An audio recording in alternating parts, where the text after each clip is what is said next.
Assalamualaikum semuanya. Apa kabar kalian? Semoga dalam keadaan sehat dan dilancarkan rezekinya oleh Allah. Amin ya robbal alamin.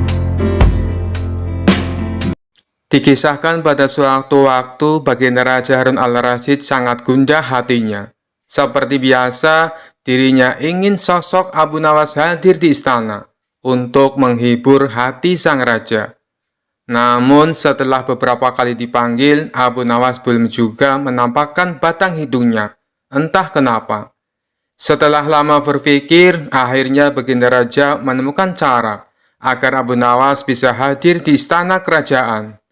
Raja menyuruh 3 orang prajurit untuk pergi ke rumah Abu Nawas agar buang air besar di tempat tidurnya. Pengawal, pergilah ke rumah Abu Nawas dan beraklah di tempat tidurnya. Dan kalau kalian berhasil, maka masing-masing akan kuberikan uang 1000 dirham, titah Baginda Raja. Daulat Paduka, jawab ketiga pengawal itu secara bersamaan. Sementara itu, duduk di sebelahnya ada Kipati yang mendengar obrolan rajanya dengan ketiga pengawal itu. Karena tugas yang diberikan kepada 3 anak buahnya yang agak aneh, Kipati memberanikan diri untuk bertanya kepada sang raja. Maaf Paduka, bukankah tugas yang diberikan itu tampak aneh dan menghina? Tanya sang patih. Memang benar, tapi itulah siasatku agar Abu Nawas segera hadir ke istana, jawab Baginda Raja. Apakah gerangan rencana Baginda? Tanya patih. Nanti kamu akan segera mengetahuinya. Dan sekarang kamu ikutilah ketiga anak buahmu itu, dan intailah mereka, dan sampaikan kepada Abu Nawas. Bila dia berhasil menggagalkan tugas pengawalnya, maka Abu Nawas akan aku beri uang 3000 dirham. Dan sekaligus ia boleh memukul utusanku itu, titah Baginda Raja. Utusan tiba di rumah Abu Nawas. Dengan perasaan yang masih bingung, sang patih segera melaksanakan perintah raja. Dia segera berkemas dan menuju ke rumah Abu Nawas. Tidak berapa lama kemudian, utusan Baginda Raja sudah tiba di depan pintu rumah Abu Nawas. Kami diutus oleh Baginda Raja untuk buang air besar di tempat tidurmu. Karena ini perintah raja, kamu tidak boleh menolak, kata salah satu utusan itu. Saya sama sekali tidak keberatan. Silakan saja kalau kalian mampu melaksanakan perintah raja, jawab Abu Nawas dengan santainya. Betul? Tanya utusan raja. Iya, silakan saja, sahut Abu Nawas. Abu Nawas mengawasi orang-orang itu beranjak ke tempat tidurnya dengan geram. Perak di tempat tidurku, betul-betul kelewatan, gumam Abu Nawas dalam hati.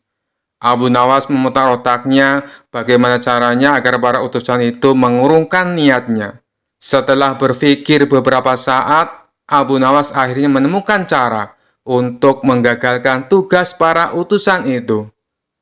Pada saat para utusan itu hendak bersiap-siap buang air besar, mendadak Abu Nawas berkata dari balik jendela kamar, "Hai para utusan raja, ada yang lupa saya sampaikan kepada kalian," kata Abu Nawas. "Apa itu?" tanya salah satu utusan raja. "Saya ingatkan, supaya kalian jangan melebihi perintah Baginda Raja. Jika kalian melanggar, saya akan pukul kalian dengan sebuah pentungan besar. Dan setelah itu saya akan laporkan kepada Baginda bahwa kalian melanggar perintahnya," jawab Abu Nawas dengan serius. Dengan cekatan, Abu Nawas segera mengambil sebatang kayu besar yang ada di dapur rumahnya. Bahkan kini Abu Nawas sudah mengambil pentungan kayu besar itu. "Hei, apa maksudmu tadi Abu Nawas?" tanya salah satu utusan. "Ingat, perintah raja hanya buang air besar saja dan tidak boleh lebih dari itu," jawab Abu Nawas. "Iya, benar," jawab utusan itu. "Aku ulangi lagi, hanya buang air besar saja, tidak boleh lebih. Ingat, tidak boleh kencing, tidak boleh buka celana, tidak boleh cebok, hanya buang air besar saja," tegas Abu Nawas dengan seriusnya. "Mana mungkin, itu tidak mungkin. Kami juga harus buka celana dan kencing," jawab salah satu utusan. Aku akan pukul kalian sekeras-kerasnya jika kalian melanggar perintah raja, sahut Abu Nawas. Para utusnya itu saling pandang kebingungan dengan ucapan Abu Nawas itu.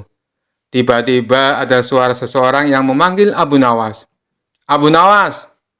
Karena ada suara yang sudah tidak asing lagi didengar, Abu Nawas serta para utusan segera berkumpul untuk menemui asal suara itu. Ternyata suara itu adalah suara Kipati, yang merupakan orang kepercayaan Baginda Raja Harun al-Rasyid. Aku sudah mendengar perdebatan kalian. Baginda Raja memang merintahkan para utusan untuk berak di tempat tidurmu. Jika 3 orang ini sanggup, mereka masing-masing akan mendapatkan 1000 dirham. Jika mereka gagal, maka mereka boleh engkau pukul sesuka hatimu, kata Kipati. Oh, begitu. Lalu hadiah dari Baginda untukku berapa, tuanku? Tanya Abu Nawas. Sekarang juga engkau boleh menghadap Baginda Raja untuk menerima 3000 dirham, jawab Kipati. Hah? Abu Nawas kaget disertai rasa gembira. Segera saja Abu Nawas mengambil pentungan. Lalu 3 orang utusan yang mau buang air besar tadi dipentungi pantatnya. Ampun Abu Nawas, apa kalian mau buang air besar di tempat tidurku? Tidak, ampun. Ketiga utusnya itu lari terbirit-birit. Kipati dan Abu Nawas tertawa terpinggal-pinggal dibuatnya. Sesaat setelah itu Kipati berkata, Abu Nawas, Baginda sangat yakin engkau dapat mengatasi masalah ini. Baginda memang menginginkan kehadiranmu di istana untuk menghibur hatinya yang saat ini sedang gundah gulana. Abu Nawas menyetujui permintaan sang pati, dan mereka segera berangkat menuju istana setelah semua persiapan dilakukan. Kisah selanjutnya. Dikisahkan Abu Nawas pergi ke negeri seberang yang terdapat sebuah kerajaan aman, adil, makmur, dan sentosa, karena dipimpin oleh raja yang bijaksana. Sang raja sudah memimpin sejak usia muda hingga sekarang. Di masa tua belum pernah digantikan oleh siapapun. Dan rakyatnya tidak pernah keberatan karena raja memerintah dengan adil. Suatu hari raja merasa jenuh. Dia ingin istirahat menjadi raja selama setahun. Namun uniknya tidak menyerahkan posisi raja kepada anak keturunannya, tetapi malah mengadakan sayembara untuk mencari sosok yang pantas menjadi raja. Disebarlah pengumuman ke seluruh negeri. Siapapun boleh menjadi raja, mulai rakyat jelata sampai kaum bangsawan. Tetapi ada 2 syarat yang harus dijalani. Syarat pertama, dia akan dijadikan raja selama setahun. Syarat kedua, setelah menjadi raja selama setahun, maka harus diasingkan di sebuah hutan belantara yang dihuni ribuan hewan buas. Syarat pertama tentu saja bukan masalah besar, justru merupakan suatu keberuntungan. Namun syarat kedua membuat orang-orang yang berhasrat menjadi raja akan berpikir 2 kali. Karena semua orang tahu seperti apa hutan belantara yang penuh dengan binatang buas. Karena itulah sayembara tersebut belum ada yang berani mengajukan diri menjadi seorang raja. Akhirnya datang seorang pemuda yang menyatakan kesanggupannya menjadi raja dan menerima 2 syarat tersebut. Pemuda ini sebenarnya adalah pemuda biasa yang ingin merasakan bagaimana nikmatnya menjadi raja, karena selama ini ia hidup pas-pasan. Diangkatlah dia menjadi raja, dan mulai saat itu mendapat pelayanan layaknya seorang raja. Harta berlimpah, wanita cantik, makan dan minuman enak, serta fasilitas istimewa lainnya. Tapi sayang, ternyata ketakutannya akan kematian membuatnya tidak bisa menikmati semua itu. 3 bulan pertama dia mulai gelisah, karena umurnya tinggal 9 bulan lagi. 3 bulan kedua ia makin tidak tenang makan, tidur pun tidak nyenyak. 3 bulan ketiga, dia mulai menyesali keputusannya menjadi raja. 3 bulan terakhir, si pemuda makin stres berat, karena hidupnya tinggal beberapa bulan lagi. dan kesenangan yang dicari selama ini tidak bisa dirasakan. Ketika masa jabatan sebagai raja sudah berakhir, lalu dibuanglah dia ke hutan belantara. Tidak butuh waktu lama, terdengar kabar ke seluruh negeri jika pemuda itu tewas dimakan binatang buas. Adanya peristiwa tersebut membuat orang-orang kian enggan melamar menjadi raja. Tapi ternyata masih saja ada pemuda lain yang ingin melamar menjadi raja. Diangkatlah pemuda kedua ini menjadi seorang raja. 3 bulan pertama menjadi raja, ia puas-puaskan berpesta, karena sadar hidupnya tidak akan lama lagi. 3 bulan kedua dan berikutnya, hari-harinya ia habiskan dengan foya-foya dan pesta pora. Bulan berganti bulan, pestanya makin gila-gilaan. Ia sudah tidak peduli lagi pada apapun. Dia hanya ingin bersenang-senang sebelum mati setelah jabatannya sebagai raja berakhir. Lalu dibuanglah dia ke hutan belantara. Tidak berapa lama terdengar kabar bahwa si pemuda kedua tewas diterkam singa. Tubuhnya dicabik-cabik dan jadi rebutan para singa. Peristiwa ini membuat banyak orang melupakan mimpi menjadi seorang raja. Mereka masih penasaran apakah masih ada orang yang cukup bodoh untuk melamar menjadi raja. Suatu hari Abu Nawas mampir ke negeri tersebut dengan tujuan menemui sahabat lamanya yang kebetulan merupakan penduduk di sana. Sesampainya di negeri itu, dengan penuh kehangatan Abu Nawas disambut temannya. Mereka berdua saling melepas kangen satu sama lainnya. Di sela-sela obrolannya, Abu Nawas merasa iba dengan kondisi sahabatnya itu. Ia kini hidup miskin, tinggal di gubuk kecil reot, hanya seorang diri. "Mana istrimu?" tanya Abu Nawas. "Semenjak aku jatuh miskin, ia pergi meninggalkanku," jawab sahabat. "Ya sudah, yang sabar ya. Yang penting kamu jangan tinggalkan sholat. Jangan lupa berdoa kepada Allah, agar Allah membukakan pintu rezeki untukmu," tutur Abu Nawas. "Alhamdulillah, aku tidak pernah tinggalkan sholat. Bahkan aku sekarang rajin berpuasa sunnah," balas sahabatnya. "Oh iya, ngomong-ngomong, mana nih makanannya? Dari tadi kenapa belum keluar?" celetuk Abu Nawas. "Maaf Abu Nawas, aku sudah tidak punya apa-apa. Aku sendiri kadang sehari makan, kadang tidak," ujar sahabatnya. Mendengar hal itu membuat hati Abu Nawas makin terenyuh. "Kenapa tidak mencari kerja? Upahnya kan bisa untuk beli makanan," tanya Abu Nawas. "Setiap hari aku keluar untuk cari pekerjaan, tapi belum juga dapat. Mungkin belum rezekiku," jawab sang sahabat. "Kalau mau nekat sih sebenarnya aku bisa. Bahkan aku bisa menjadi raja dan kaya raya. Tapi itu hanya sementara. Setelah itu aku mati diterkam binatang buas di hutan belantara," kata sahabatnya melanjutkan. "Maksudmu bagaimana?" tanya Abu Nawas heran. Kemudian sahabatnya itu memberitahu tentang sayembara yang diadakan rajanya. Mendengar sayembara tersebut, Abu Nawas terdiam sejenak. Tiba-tiba terlintas di benak Abu Nawas sebuah ide yang cemerlang. "Kamu ingin hidup kaya? Aku akan membantumu. Sekarang juga antaran aku ke hadapan rajamu. Aku mau mendaftar menjadi raja," ucap Abu Nawas. "Kamu gila ya? Jangan Abu Nawas, itu sama saja bunuh diri," cegah sahabatnya. "Sudahlah, turuti saja perkataanku," timpal Abu Nawas. Maka diantaralah Abu Nawas ke istana untuk menemui sang raja. "Ada perlu apa kalian datang kemari?" tanya sang raja. "Maaf Tuan Raja, hamba Abu Nawas dari negeri seberang ingin mendaftar menjadi raja. Itu pun kalau Tuan Raja mengizinkan," ucap Abu Nawas. "Oh, tentu saja boleh. Siapapun dipersilakan menjadi raja. Tapi ada 2 syarat yang harus dijalani," ujar sang raja. "Hamba siap Paduka yang mulia, tapi hamba minta satu permintaan. Izinkan sahabat hamba ini menjadi pengawal pribadi hamba," kata Abu Nawas sambil menunjuk sahabatnya yang berdiri di sampingnya. Oh, silakan saja.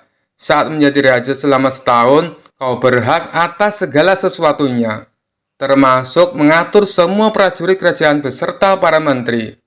Tapi ketika masamu menjadi raja berakhir, sahabatmu juga harus ikut kau dibuang ke hutan belantara, timpal sang raja. Sahabat Abu Nawas ini pun kaget dan sempat menolak dijadikan pengawal pribadinya. Namun akhirnya Abu Nawas berhasil membujuknya. Mendengar ada yang melamar menjadi raja lagi membuat masyarakat penasaran. Sebagian menertawakan kebodohan tersebut, sementara yang lain merasa iba dan kasihan. Abu Nawas akhirnya diangkat menjadi raja dan diberi segala kemewahan serta kemudahan fasilitas layaknya baginda raja.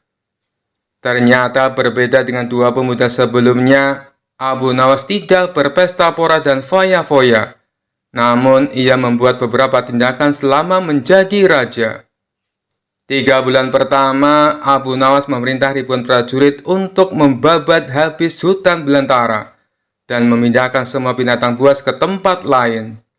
Sebagai raja, tentu perintahnya harus dipatuhi. Setelah 3 bulan berlalu, hutan belantara tempat ia akan dibuang kini menjadi tanah kosong yang siap huni. 3 bulan kedua, Abu Nawas memerintahkan para arsitek membuat istana megah untuk dirinya, tentunya dengan uang kerajaan yang dikuasai. Abu Nawas bisa membangun apa saja termasuk membangun istana di tanah yang dulunya adalah hutan belantara.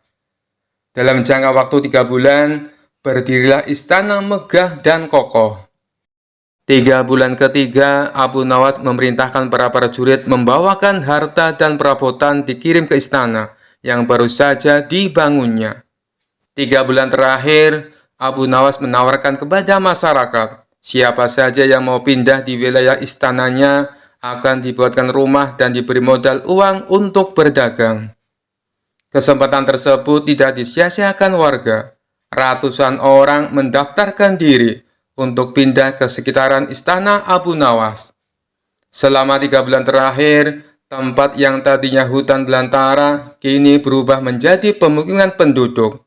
Bahkan di sana Abu Nawas mempunyai istana dengan dipenuhi harta kekayaan. Akhirnya habislah masa jabatan Abu Nawas sebagai raja. Sesuai perjanjian, Abu Nawas dan sahabatnya dibuang ke hutan belantara yang kini sudah menjadi pemukiman penduduk. Sesampainya di sana, Abu Nawas dan sahabatnya memasuki istana barunya. Ini semua untukmu. Kau sekarang sudah menjadi orang kaya raya. Tapi jangan lupa bersedekah, utur Abu Nawas. Sahabatnya itu terkejut bukan main. Ia langsung merangkul Abu Nawas dan mengucapkan terima kasih. Akhirnya Abu Nawas pun pamit pulang kembali ke negerinya. Kisah selanjutnya. Sudah cukup lama Abu Nawas tidak pernah dipanggil lagi oleh baginda raja ke istana. Sejenak Abu Nawas pun berpikir, bagaimana cara agar dirinya dipanggil ke istana oleh baginda raja. Hal ini bukan karena Abu Nawas kangen dengan baginda raja, tetapi karena pundi-pundi penghasilnya sudah mulai kosong.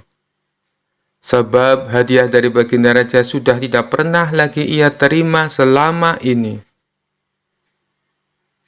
Kondisi rumah tangga yang demikian tentu tidak boleh dibiarkan begitu saja, pikir Abu Nawas. Sehingga Abu Nawas pun mulai mencari berbagai cara agar dipanggil ke istana oleh baginda raja. Lama berpikir, tiba-tiba hujan turun yang begitu derasnya, sehingga Abu Nawas berlari ke dalam rumahnya. Dalam keadaan yang basah kuyup, Abu Nawas berpikir, bukankah hujan adalah rahmat? Kenapa aku harus lari menghindarinya? Dari situlah Abu Nawas mendapatkan ide agar dipanggil baginda raja ke istana. Maka keesokan harinya, Abu Nawas langsung menjalankan aksinya supaya bisa segera dipanggil oleh baginda raja. Abu Nawas pergi ke pasar dan berdiri di tengah-tengah keramaian, lalu berkata seperti orang yang beraliran sesat, Wahai umat manusia, saya Abu Nawas adalah orang yang sangat membenci pada yang hak dan suka kepada yang fitnah. Dan saya adalah orang yang lebih kaya dibandingkan Allah, ujar Abu Nawas berkali-kali. Padahal selama ini Abu Nawas dikenal sebagai orang alim yang taat, sehingga banyak warga yang heran dengan sikapnya tersebut. Dia memang gemar bersikap jenaka, hanya saja leluconnya tidak pernah ngawur seperti sekarang. Akhirnya warga yang merasa tidak suka mendengar perkataan Abu Nawas, maka ulah Abu Nawas tersebut langsung diadukan ke Baginda Raja. Mendengar pengaduan para warga, Baginda Raja pun menjadi geram dan memerintahkan prajurit untuk segera menangkap Abu Nawas. Setibanya Abu Nawas di istana, Baginda Raja langsung membentaknya dengan sangat keras dengan penuh amarah. "Kamu sudah murtad, Abu Nawas. Perkataanmu bukan lagi lelucon, dan ini tidak bisa lagi dibiarkan. Kamu harus masuk penjara," kata Baginda Raja kepada Abu Nawas. Kemudian Abu Nawas pun mempertanyakan kesalahannya kepada Baginda Raja. "Memangnya salah saya apa, Baginda Raja?" kata Abu Nawas pura-pura bertanya. "Bukankah tadi di pasar kamu mengatakan bahwa kamu tidak suka dengan yang hak atau kebenaran? Malah kamu menyukai yang fitnah. Belum lagi kamu mengatakan, kamu mengaku lebih kaya dari Allah. Kamu bilang begitu kan?" kata Baginda Raja sambil marah. Abu Nawas pun tidak banyak bicara. Dia langsung mengakui perbuatannya tersebut. Kemudian Baginda Raja bertanya kembali, "Mengapa engkau berkata begitu? Sudah kafirkah engkau?" tanya Baginda Raja lagi. Tapi dengan entengnya Abu Nawas menjawab pertanyaan dari Baginda Raja. Saya kira Baginda Raja juga seperti saya. Baginda pasti membenci perkara yang hak," kata Abu Nawas.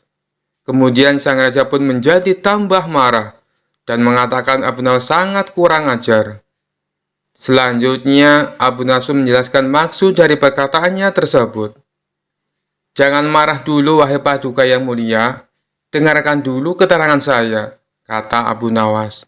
"Keterangan apa lagi yang ingin kau jelaskan? Sebagai seorang muslim, aku membela dan bukan membenci perkara yang hak. Kamu harus tahu itu," ujar Baginda Raja. Kemudian Abu Nawas mulai berkata sambil menjelaskan maksudnya kepada Baginda Raja. "Begini, Paduka yang mulia, setiap ada orang yang membacakan talqin, saya selalu mendengar bahwa mati itu hak dan neraka itu hak. Nah, siapakah orangnya yang tidak membenci mati dan neraka yang hak itu? Tidakkah Baginda juga membencinya seperti aku?" kata Abu Nawas. Akhirnya Baginda Raja pun langsung terdiam ketika mendengar penjelasan itu dari Abu Nawas sembari berkata seperti ini. "Tapi bagaimana dengan pernyataanmu yang menyukai fitnah?" tanya Baginda lagi ingin tahu. Kemudian Abu Nawas kembali menjawab dengan jawaban yang membuat Baginda Raja terkejut. "Bukan hanya saya saja, Baginda, tapi Baginda pasti juga menyukai fitnah," kata Abu Nawas. "Baginda barangkali lupa bahwa di dalam Al-Quran disebutkan, harta benda dan anak-anak kita adalah fitnah. Padahal Baginda juga menyenangi harta dan anak-anak, seperti halnya saya. Benar begitu, Paduka yang mulia?" lanjut Abu Nawas. Baginda Raja pun hanya membenarkan perkataan Abu Nawas dan mengangguk-anggukkan kepalanya lagi. Kemudian Baginda Raja bertanya kembali kepada Abu Nawas, "Lalu bagaimana dengan pernyataanmu yang mengaku lebih kaya daripada Allah? Apakah kamu sudah sinting? Kamu tahu kan kalau Allah itu maha kaya dan maha segala-galanya," kata Baginda Raja kepada Abu Nawas.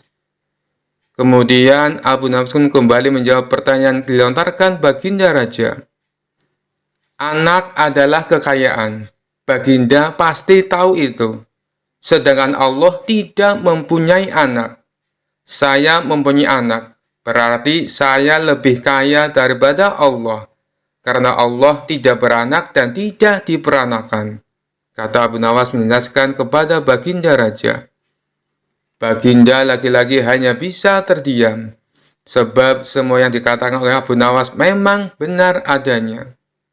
Kamu memang benar, Abu Nawas, tapi apa maksudmu berkata seperti itu di tengah pasar, hingga membuat keonaran? Tanya Baginda Raja kepada Abu Nawas. Kemudian Abu Nawas pun menjawab tujuan dari perbuatannya tersebut di pasar. Tujuan saya adalah supaya ditangkap dan dihadapkan kepada yang mulia. Karena hanya inilah satu-satunya cara agar hamba bisa bertemu yang mulia. Ujar Abu Nawas. Kemudian Baginda pun bertanya kepada Abu Nawas tentang tujuannya yang ingin menemui dirinya. Dan Abu Nawas pun menjawab dengan santainya. Agar mendapat hadiah, kata Abu Nawas cengengesan. Suasana yang tadinya tegang kemudian menjadi penuh gelak tawa. Dan Baginda Raja pun berkata seperti ini. Abu Nawas, ada-ada saja kamu, kata Baginda Raja. Baginda Raja pun akhirnya sadar bahwa selama ini ia jarang mengundang Abu Nawas ke istana. Kemudian Baginda Raja pun memberikan Abu Nawas beberapa keping emas sambil berkata seperti ini. Kalau kamu butuh apa-apa, langsung saja datang ke sini. Bilang padaku apa yang kamu butuhkan. Tidak perlu pakai cara-cara seperti ini lagi, kata Baginda Raja. Kemudian Abu Nawas meminta maaf kepada Baginda Raja. Lalu pulang ke rumahnya sambil membawa hadiah dari Baginda Raja. Kisah selanjutnya. Entah kenapa hari itu Baginda Raja merasakan jenuh. Kekayaan yang berlimpah dan kekuasaan yang dimilikinya justru membuat dirinya bosan hidup di dalam istana. Lalu salah satu penasihat istana menyarankan supaya Baginda Raja pergi berburu ke hutan seperti biasanya. Namun saran tersebut ditolak. Baginda Raja beralasan kegiatan tersebut sudah sering dilakukannya. Aku sudah bosan berburu ke hutan. Apakah ada saran yang lain? Tanya Baginda Raja. Sebenarnya apa sih yang membuat Baginda Raja bosan? Tanya balik penasehat istana. Aku bosan hidup di dalam istana. Aku jenuh dengan semua keadaan ini, jawab Baginda Raja. Oh, jadi intinya Paduka ingin mencari suasana yang baru. Saya ada ide, Paduka yang mulia. Bagaimana kalau Paduka berkemah? Usul penasehat istana. Berkemah? Sama sekali aku tidak tertarik, balas Baginda Raja. Begini Paduka yang mulia, supaya kegiatan berkemah Paduka itu terkesan permainan. Bukankah selama ini Paduka ingin supaya Abu Nawas kalah? Ucap penasehat istana. Ya, memang. Tapi permainan apa yang ingin kau usulkan? Tanya Baginda Raja. Kemudian penasihat istana memberitahu tentang jenis permainan yang akan dilombakan. Ide kamu sangat cemerlang kali ini. Pasti dia akan kalah. Baiklah, sekarang juga panggil Abu Nawas kemari. Maka beberapa pengawal istana segera menuju rumah Abu Nawas. Singkat cerita, datanglah Abu Nawas ke istana menghadap Baginda Raja. Selamat datang Abu Nawas, mari meningkatlah dan duduk bersamaku, sambut Baginda Raja. Paduka sepertinya terlihat ceria, saya ikut berbahagia Paduka, balas Abu Nawas. Oh, tentu saja Abu Nawas, karena saya ingin menantangmu sebuah permainan. Kalau kamu menang, kamu akan saya kasih hadiah 1000 dinar. Tapi kalau kamu kalah, kamu harus memandikan semua kuda-kuda istana selama 1 bulan. Apakah kamu bersedia? Tantang Baginda Raja. Kalau boleh tahu, apa itu permainannya? Tanya Abu Nawas penasaran. Lomba berkemah Abu Nawas. Nanti kamu dan aku membuat kemah di alun-alun. Tapi jarak kemahmu dan kemahku agak berjauhan. Siapa saja yang kemahnya didatangi tamu paling banyak, dialah pemenangnya. Ucap Baginda Raja menjelaskan. Sejenak Abu Nawas terdiam. Supaya orang-orang tertarik datang ke kemahku, aku akan bercerita yang membuat orang-orang tertawa. Dan aku pasti akan memenangkan permainan ini, pikir Abu Nawas dalam hati. Baiklah Paduka yang mulia, saya siap menerima tantangan Paduka, balas Abu Nawas. Bagus, Nanti malam kita langsung mulai permainannya, timpal Baginda Raja. Setelah malam tiba, Abu Nawas dan Baginda Raja mulai sibuk membuat kemahnya masing-masing. Karena kemah Baginda Raja besar dan banyak hidangan, tentu saja banyak tamu yang berdatangan, mulai dari rakyat jelata sampai pejabat istana, berbondong-bondong bertamu ke kemah Baginda Raja. Sehingga di kemah Baginda Raja terlihat seperti sebuah pesta yang meriah. Semakin malam, semakin ramai orang berdatangan. Sedangkan kemah Abu Nawas yang tak jauh dari kemah Baginda Raja, tak ada satupun tamu yang datang. Bagaimana tamu mau datang? Kemahnya saja kecil. Belum lagi di kemah Abu Nawas tidak ada hidangan sama sekali. Kalau begini caranya, aku bisa kalah. Mana mungkin tamu mau datang untuk mendengarkan ceritaku. Mereka tentu lebih memilih untuk menyantap hidangan di kemah Baginda Raja, pikir Abu Nawas. Rencana awal Abu Nawas menjadi gagal total. Terpaksa ia harus memutar otaknya supaya bisa memenangkan permainan ini. Dan waktu pun sudah mulai menunjukkan hampir subuh. Itu pertanda permainan akan segera berakhir. Tiba-tiba ide cemerlang muncul di benak Abu Nawas. Ia lalu mengambil korek api dan membakar kemahnya sendiri. Karena malam itu angin bertiup kencang, dengan cepat api semakin membesar. Orang-orang yang sedang berkumpul di kemah Baginda Raja terkejut melihat ada kebakaran di kemah Abu Nawas. Mereka semua langsung menuju ke sana, bermaksud untuk menolong Abu Nawas. Baginda Raja sendiri ikut mendatanginya. Ia khawatir dengan keselamatan Abu Nawas. Kemah Baginda Raja yang tadinya penuh dengan tamu, kini menjadi kosong. Karena mereka semua sedang berada di kemah Abu Nawas, termasuk Baginda Raja sendiri. Tak berapa lama terdengar suara adzan subuh berkumandang. Alhamdulillah, teriak Abu Nawas kegirangan. Melihat hal itu, orang-orang pun menjadi heran. Kemahmu kebakaran, tapi kamu malah merasa senang, ucap Baginda Raja. Tentu saja Paduka yang mulia, karena saya memenangkan perlombaan ini, balas Abu Nawas. Maksudmu bagaimana Abu Nawas? Tanya Baginda Raja kebingungan. Lihatlah, semua tamu Paduka datang ke kemah hamba. Oh, belum tentu Abu Nawas, karena semua tamu yang datang ke rumahmu jumlahnya sama dengan tamu yang datang ke kemahku. Berarti tidak ada yang menang, juga tidak ada yang kalah, bantah Baginda Raja. Waduh, Paduka salah menghitung. Saya lebih banyak, meskipun selisihnya cuma satu orang, yaitu Paduka Raja sendiri, ujar Abu Nawas. Untuk kesekian kalinya, Baginda Raja harus menerima kekalahan. Kamu memang cerdik, Abu Nawas, ucap Baginda Raja. Lalu salah satu kawan Abu Nawas yang kebetulan ada di situ bertanya kepadanya. Hei Abu Nawas, apa kamu tidak rugi? Kamu membakar kemahmu sendiri hanya untuk memenangkan permainan ini.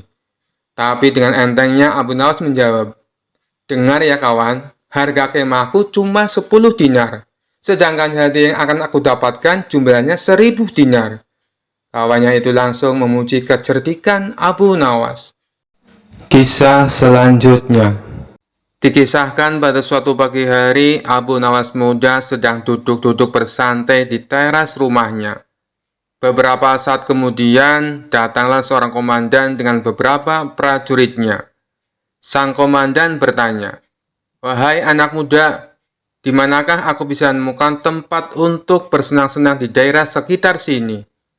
"Kalau tidak salah, di sebelah sana," jawab Abu Nawas. "Di manakah tempat itu?" tanya salah seorang prajurit dengan sifat yang tidak menghargai.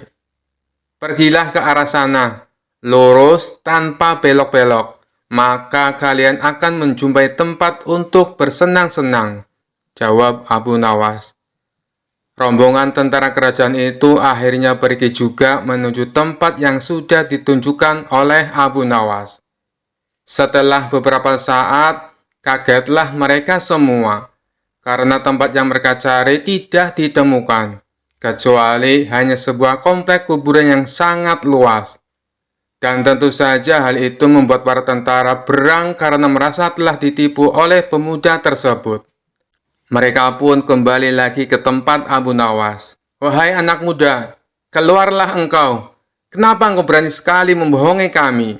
Tanya sang komandan yang tidak tahu kalau yang diajak bicara itu sebenarnya adalah Abu Nawas, si penasehat kerajaan.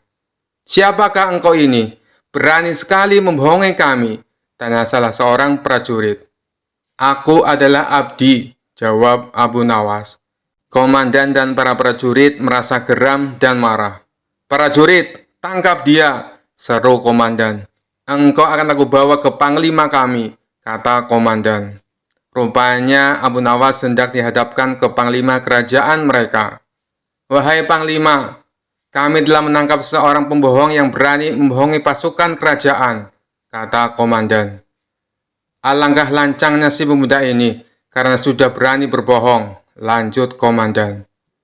Panglima bersikap biasa saja, malah dia bahkan memerintahkan kepada prajurit untuk melepaskan borgol yang ada pada tangan Abu Nawas. Komandan dan para prajurit terkejut dan merasa heran. Ada apa gerangan ini? Setelah itu, Panglima pun mendekati Abu Nawas dan berkata, Tuan Abu, maafkan perbuatan anak buahku di sini ya, kata Panglima itu dengan sangat sopannya.